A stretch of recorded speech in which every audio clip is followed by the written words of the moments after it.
প্রিয় দর্শক, প্রচণ্ড গরম চলছে। তীব্র তাপদাহে আমাদের জনজীবন অস্থির হয়ে উঠেছে। এ সম্পর্কে নবী সাল্লাল্লাহু আলাইহি সাল্লাম কি আমাদেরকে কোনো কিছু বলেছেন বা হাদিসে কি কিছু আছে? আমাদের জন্য কি কোনো দোয়া আছে এবং আমাদের জন্য কোনো করণীয় আছে কি না? আমরা খুব সংক্ষেপে আজকে সেটা আপনাদের সাথে শেয়ার করব। প্রথমত, প্রচণ্ড এবং তীব্র তাপ এবং উত্তপ্ত হওয়া এটা কোনো অস্বাভাবিক ব্যাপার নয়। যদিও পৃথিবীর উষ্ণতা এখন বাড়ছে, কোনো সন্দেহ নেই। এই তাপদাহ প্রাচীন যুগেও ছিল।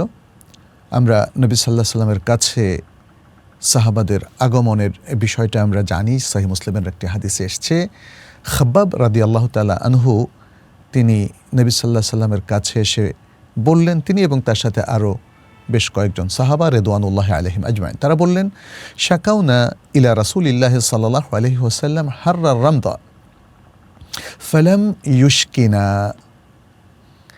আমরা রাসূলুল্লাহ সাল্লাল্লাহু আলাইহি সাল্লামের কাছে প্রচণ্ড উত্তপ্ততার শেকায়াত এবং অভিযোগ জ্ঞাপন করলাম, কিন্তু তিনি আমাদের অভিযোগ গ্রহণ করলেন না। নানা কারণে সাহাবায়ে কেরাম নবী সাল্লাল্লাহু আলাইহি ওয়াসাল্লামের কাছে এসছেন, কেউ এসছেন হয়তো এই প্রচণ্ড গরম থেকে মুক্তির উপায়টা কী সেটা জানার জন্য বা কী করণীয় সেটা জানার জন্যে।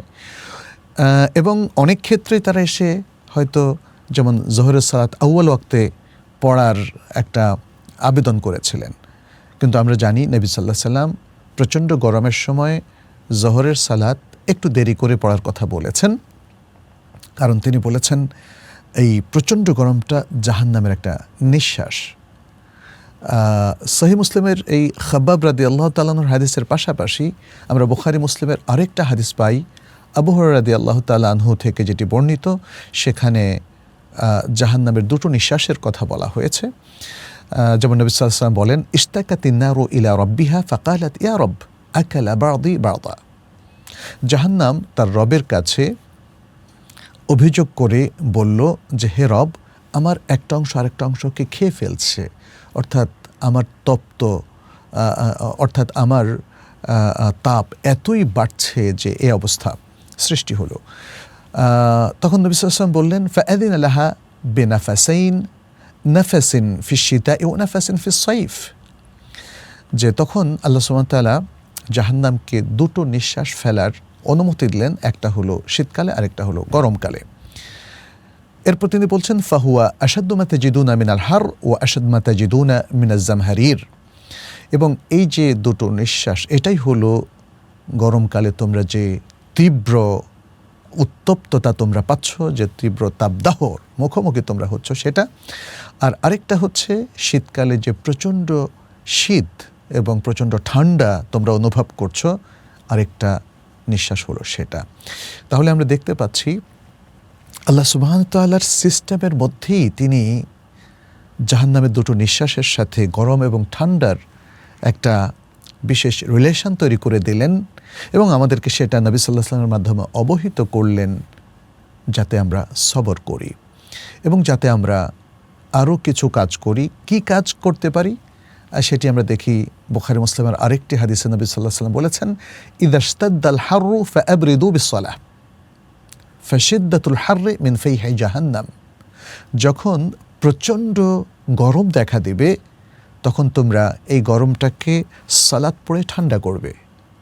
অর্থাৎ নবী সাল্লাল্লাহু আলাইহি ওয়াসাল্লাম এখানে বেশি বেশি সালাত পড়ার কথাই উল্লেখ করেছেন। তাইলে প্রচণ্ড গরমে আমাদের করণীয় হচ্ছে বেশি বেশি সালাত পড়া।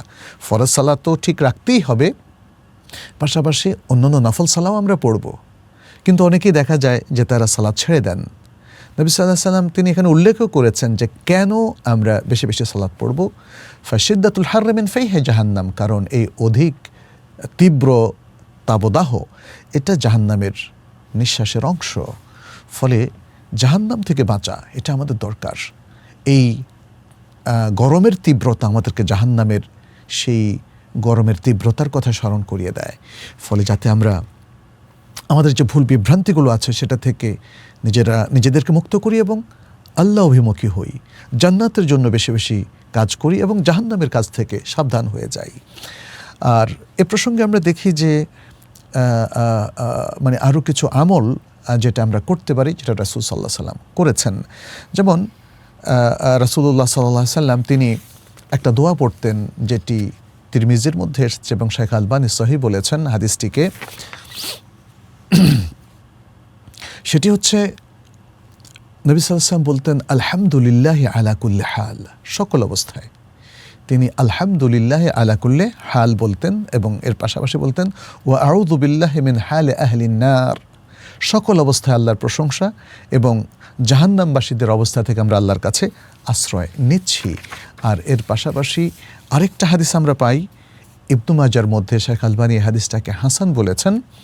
কানা রাসূলুল্লাহ সাল্লাল্লাহু আলাইহি ওয়াসাল্লাম ইযা রাআ মা ইউহিব্বু, যখন নবী সাল্লাল্লাহু আলাইহি ওয়াসাল্লাম তার পছন্দনীয় কোনো কিছু, কোনো আল্লাহর নিয়ামতকে তিনি দেখতেন, অবলোকন করতেন, তখন তিনি বলতেন আলহামদুলিল্লাহিল্লাযী বিনি'মাতিহি তাতিম্মুস সালিহাত, সকল প্রশংসা আল্লাহর জন্য যার নিয়ামতে সকল ভালো ভালো কাজ সুসম্পন্ন হয়। ওয়া ইযা রাআ মা ইয়াকরাহু ক্বালা আলহামদুলিল্লাহি আলা কুল্লি হাল, যখন তিনি অপছন্দনীয় কোনো কিছু দেখতেন, সেটা গরম হোক বা এরকম কঠিন কোনো বিষয় যা তিনি অপছন্দ করতেন, তাহলে বলতেন আলহামদুলিল্লাহি আলা কুল্লি হাল, সকল অবস্থা আল্লাহর প্রশংসা। অর্থাৎ আমি ভালো থাকি আর মন্দ থাকি, সকল অবস্থা আল্লাহর প্রশংসা। তাহলে এই প্রচণ্ড গরমেও আমাদের আল্লাহর প্রশংসা করতে হবে এবং বলতে হবে আলহামদুলিল্লাহি আলা কুল্লি হাল। পাশাপাশি অন্যান্য ইবাদতও আমাদের ঠিক রাখতে হবে। সম্মানিত ভাই এবং বোনেরা, এই প্রচণ্ড তাপদাহে আমাদের আর কি করণীয় আছে?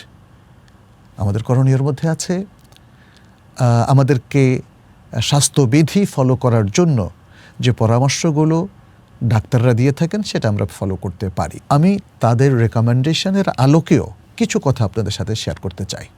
প্রথমত তারা বলেছেন যে আমরা যেন স্বাভাবিক পানি পান করি এবং ধীরে ধীরে পানিটা পান করি, ঠান্ডা পানি যেন সম্পূর্ণভাবে পরিহার করি, বরফ পানি পরিপূর্ণভাবেই আমাদেরকে পরিহার করতে হবে, কারণ এই প্রচণ্ড গরমে সেটা আমাদের জন্য অনেক বেশি ক্ষতির কারণ হতে পারে।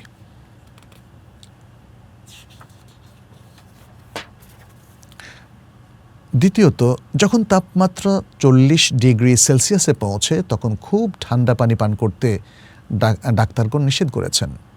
আমি আবার বলছি, দ্বিতীয়ত, তাপমাত্রা যখন 40 ডিগ্রি সেলসিয়াসে পৌঁছে তখন খুব ঠান্ডা পানি পান করতে ডাক্তারগণ নিষেধ করেছেন, কারণ এতে রক্তনালী হঠাৎ সংকুচিত হয়ে একটা স্ট্রোক তৈরি করতে পারে। তৃতীয়ত, যখন বাহিরের তাপমাত্রা 38 ডিগ্রি সেলসিয়াস অতিক্রম করে তখন ঘরে চলে আসতে পারেন অথবা ছায়ায় অবস্থান করতে পারেন, এবং এই অবস্থাতেও ঠান্ডা পানি অ্যাভয়েড করবেন। স্বাভাবিক তাপের পানি পান করুন অথবা ঈষৎ গরম পানি ধীরে ধীরে পান করুন। চতুর্থত, ঘরে এসেই হাত পা মুখ ধোবেন না। হাত পা মুখ ধোয়ার আগে একটু অপেক্ষা করুন, দেহকে ঘরের তাপমাত্রার সাথে খাপ খাইয়ে নিন। অন্তত আধা ঘন্টা অপেক্ষা করে তারপরে হাত মুখ ধোন অথবা গোসল করুন। পঞ্চমত, অল্প অল্প করে স্বাভাবিক তাপমাত্রার পানি পান করুন এবং ধীরে ধীরে পান করুন, বারে বারে পান করুন। জুস বা এ জাতীয় পানীয় পরিহার করুন। স্বাভাবিক শরবত, ডাব বা লবণ পানির শরবত পান করতে পারেন যদি তা আপনার জন্য অন্য কোনো কারণে নিষিদ্ধ না হয়ে থাকে, তবে তাও অল্প পরিমাণে পান করুন প্রচণ্ড গরমে। অথবা যদি আপনি খুবই ক্লান্তি থাকেন তখন ভুলেও বরফ মিশ্রিত পানি বা ফ্রিজের খুব ঠান্ডা পানি পান করবেন না। যদিও ওই সময় ঠান্ডা পানি খুব ভালো লাগে, এটা শরীরের প্রশান্তি ভাব এনে দেয়, কিন্তু এতে হঠাৎ করেই দুর্ঘটনা ঘটে যেতে পারে, যেটা একটু আগে বললাম। ডাক্তাররা বলেছেন যে এতে আমাদের রক্তনালী সংকুচিত হয়ে স্ট্রোক তৈরি করতে পারে। আমরা আশা করব যে এই প্রচণ্ড গরমে আপনারা ধৈর্য ধারণ করবেন, আল্লাহর কাছে পানাহ চাইবেন এবং নিজেরা সতর্ক অবস্থানে থাকবেন, ডাক্তারদের পরামর্শ মেনে চলবেন, স্বাস্থ্যবিধি মেনে চলবেন। তাহলে দিন দুনিয়ার সকল নির্দেশনা মেনে চলার মধ্য দিয়ে আমরা একটা সুস্থ সাবলীল সুন্দর জীবনযাপন করতে পারব। আল্লাহ আমাদের সহায় হন। আল্লাহ আমাদের আপনাদের সকলকে ভালো রাখুন, সুস্থ রাখুন। হাদা ওয়াসাল্লাল্লাহু ওয়াসাল্লামা আলা নবিয়িনা মুহাম্মদ ওয়া আলা আলিহি ওয়া আসহাবিহি আজমাইন। আসসালামু আলাইকুম ওয়া রাহমাতুল্লাহি ওয়া বারাকাতুহু।